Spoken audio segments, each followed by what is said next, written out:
దేవునికి భయపడి బ్రతికే వ్యక్తుల స్థితిగతులు, వ్యక్తుల స్థలాలు ఎక్కడుంటాయి, ఎక్కడికి వెళ్తారు అని అంటే, మనం ముందుగా మాట్లాడుకున్నట్లుగానే ఈ భూమి మీద ప్రతి ఒక్కరూ నివాసం చేయటానికి ఈ భూమి యోగ్యమైనది.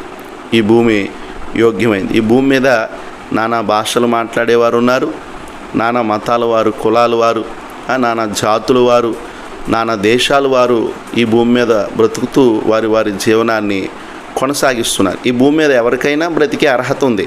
పాపికైనా అర్హత ఉంది, పరిశుద్ధుడికైనా అర్హత ఉంది ఈ భూమి మీద.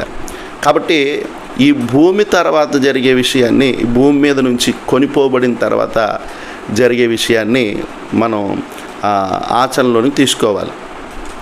ఏంటనంటే, ఈ భూమి మీద అందరికీ దేవుడు ఆయువు ఇచ్చాడు, దేవుడు బ్రతికే అర్హత ఇచ్చాడు.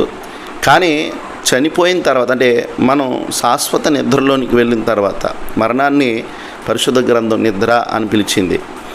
శాశ్వత నిద్రలోనికి మనం వెళ్ళిన తర్వాత అక్కడ పరదైషు అనే ఒక ప్రాంతం ఉంది.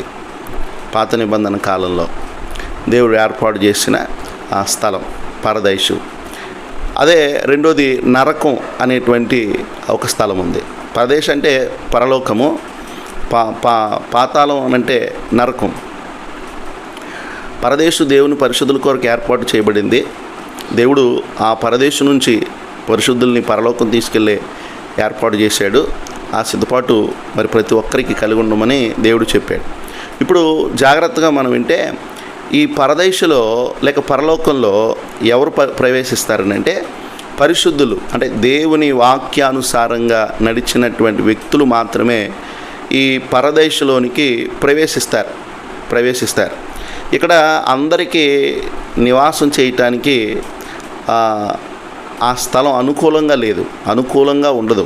ఇక్కడ ఓన్లీ ప్రత్యేకింపబడిన వారు, అంటే దేవుని జీవగ్రంథంలో వ్రాయబడిన పేర్లు ఎవరైతే వ్రాయబడ్డాయో వారు మాత్రమే, భూమి మీద దేవునికి సాక్షులుగా ఎవరైతే ఉన్నారో, ఆయన పనిలో పాలిభాగస్తులు ఎవరైతే ఉన్నారో వారికి మాత్రం, నీతి న్యాయములు కలిగి భయభక్తులు కలిగి ఎవరైతే జీవిస్తున్నారో వారికి మాత్రమే, అలాగే యేసుక్రీస్తు ప్రభు రక్తాన్ని మరి ఆశ్రయించి తాము శుద్ధులుగా చేసుకుని యేసు ప్రభువే మా రక్షకుడు అని ఎవరైతే నోటితో ఒప్పుకుంటున్నారో, ఈ భూమి మీద దేవునికి భయపడుతూ ఎవరైతే బ్రతుకుతూ ఉన్నారో వారికి మాత్రమే పరలోక రాజ్యము ఏర్పరచబడింది. ఇంకా మిగతా ఎవరికి కూడా మరి పరలోక రాజ్యము నివాసయోగ్యమైనది కాదు.